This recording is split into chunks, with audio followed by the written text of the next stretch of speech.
Welcome back to Cyber Defense TV. I'm your host, Gary Malewski, and the publisher of Cyber Defense Magazine.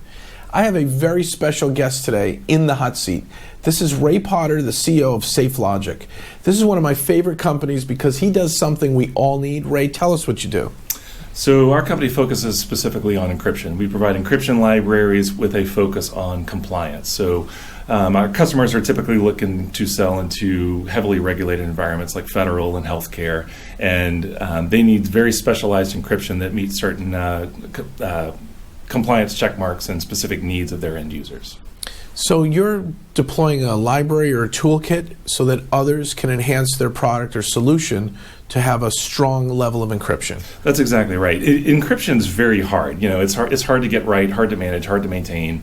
A lot of people do homegrown encryption. They'll use their own algorithms, and it's really just an insecure way to go about data protection. So we not only provide standardized encryption algorithms, but also put it through a pretty heavily vetted third-party process of FIPS 140-2 compliance, and keep that updated and maintained to make sure that we're providing the best encryption we can for our customers. So is SafeLogic kind of like the best thing nobody knows about because you're embedded in some of the best cybersecurity products and solutions? That's right. It's almost like being the neighborhood plumber, right? You don't get the notoriety always, but it's something everyone needs, right? And that's kind of how I look at what we do. So we're basically plumbing for a lot of companies that are out there on the RSA show floor, and even some folks that have won some awards with you guys. So we do that very deep plumbing and basically provide that critical layer that they need to protect data.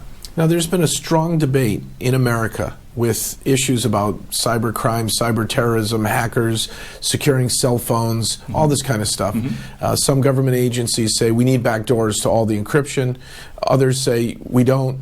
You've got a lot of citizens and privacy groups and even SaveCrypto.org saying let's make strong encryption something that's part of the fabric of America. And recently, with the news about Facebook, a lot of people learned that their privacy was for sale. And it actually cost Facebook billions of dollars in their valuation, which said to me that maybe privacy and safety and security are important again. And the way we get that, in my mind, is with strong encryption with no backdoors. How do you feel about that?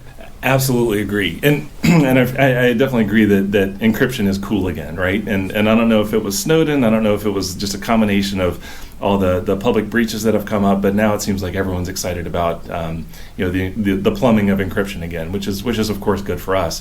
I agree with you in the fact that I don't think there's a good way to implement a backdoor into data protection. It just doesn't work, right? But there's also a difference between security and privacy, I also believe, right? So it's one thing to keep data secure, it's also another thing to keep it private. And you have companies like Facebook that do monetize off of potentially compromising privacy, depending on how you read the license agreement. But that's kind of a separate discussion. Yeah, but ultimately what you're telling me is you build and believe in building strong encryption without backdoors. Absolutely. And our government, and some of our viewers, we have a lot of government viewers all the way up to the White House. And what I've said to them, and I hope they're going to get this out of our episode together, is that having strong encryption is like having strong borders. It's giving you something that makes it harder to breach, harder to break. And if it's important, critical data, who wants to drive a Ford Pinto with a vulnerability of hit the back and it blows up, right? So who wants to have something with encryption that has a vulnerability and hit the encryption and it opens up? Exactly. And even if someone doesn't look at it as a vulnerability, it's still another point of failure, right? So it's going to be hard to protect that backdoor key or however that backdoor is implemented, because people make mistakes, people make user errors and things like that. And security and especially encryption it's always a multi-layered approach, right? So you could have the best encryption possible, the strongest encryption, but you lose access to that backdoor key. You have a breach in the access control system, and it doesn't even matter what encryption you're using at that point. So yeah, I certainly agree with you in that the concept of a purpose-built backdoor and an encryption mechanism, not a good idea. And the minute it's out there, other nation states who might want to gain access will have it. And so we really can't control backdoors. The best thing in my mind, and agreeing with you, is let's build great encryption. Let's do it standards-based, right? And have strong tests as you do.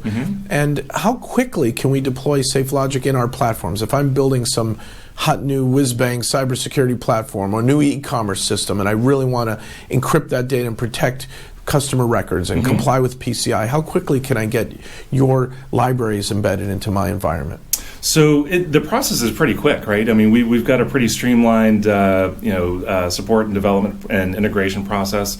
Companies have gotten us up and running, very shortly. It's just a matter of compiling our libraries into their code. So it's really just kind of up to the customers and their development environment and how they want to get things rolling. So historically, it's been pretty quick. We try to make the integration pretty easy. Being a relatively small company, we want to reduce the number of support cases, reduce the number of phone calls and things like that. So the easier we can make integration for our customers, the better it is for us and the better it is for them. Now, the U.S. government for a while has had, I think it's BAO, one of these groups will say to you, hey, before you export materials to other countries, if it's a certain level of encryption, you better talk to us and fill out forms and do a lot of work. Some of your clients are probably international companies. Have you made it easy for them to get things exported, or is your encryption way too high to get out of America? It depends. I mean, fortunately, we don't have any customers in North Korea or Syria or anything like that, so we don't have to deal with that aspect of it. But for the most part, we haven't really run into it. Most of our customers are kind of U.S. based, but we have started to branch off into some international customers as well, and most of them are some European nations, and we haven't really run into any sort of export or license restrictions or anything like that yet. But we're prepared if we do. So it's easy to deploy. It's well built, purpose built. Correct. And you're kind of, as you said, the plumber. You're invisible, but you're there when we need you. Exactly. Sounds great. And where can our viewers go to learn more about your company? So best place to go is SafeLogic.com. We've also got at SafeLogic for Twitter, and you can find us on either of those. Ray, this is a great interview, and thank you so much for your time today. Yeah, thanks for having me. Appreciate it. Yeah, me too. Yeah. So what I'm going to do is say to these viewers out there, remember, we've talked about anti-phishing, we've talked about the next-gen firewall, you've heard about all these things in the industry, but the heart of it all is encrypting the data and making it safer so it can't be stolen.